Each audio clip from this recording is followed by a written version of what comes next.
Hello guys, ഇതിൻ്റെ ഞാൻ ഡെൻമാർക്കിലേക്ക് അച്ഛൻ്റെ അമ്മേൻ്റെ അടുത്തേക്ക് പോകുന്നതാണ്. ഇത് എൻ്റെ ഫ്ലൈറ്റിലത്തെ ചേച്ചിയാണ്. ഇത് അച്ഛനും അമ്മമ്മയും ഇലിമാമനും എന്നെ എയർപോർട്ടിലേക്ക് കൊണ്ടുവന്നാക്കിയതാണ്. ഇതെന്നാണ് എൻ്റെ ചേച്ചി ഫ്ലൈറ്റിലേക്ക് കയറ്റി തന്നത്. പിന്നെ ഫ്ലൈറ്റിൽ നിന്ന് ഞാൻ ഇറങ്ങി. പിന്നെ അവിടെ നിന്ന് ഡോണറ്റ് ചോക്ലേറ്റൊക്കെ കിട്ടി.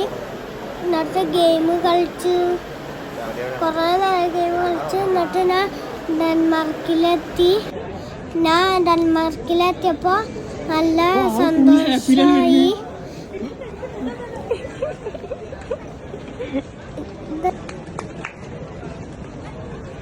എൻ്റെ അമ്മയും അച്ഛനും ഡെൻമാർക്കിൽ വെയിറ്റ് ചെയ്യുന്നതാണ്. ഇത് ഓടി ചാടി പുറത്ത് കയറി. പിന്നെ എൻ്റെ 2 ഫോട്ടോ ഉണ്ടായിരുന്നു, അതിനെ കാണിച്ചു കൊടുത്തു. സബ്സ്ക്രൈബ്.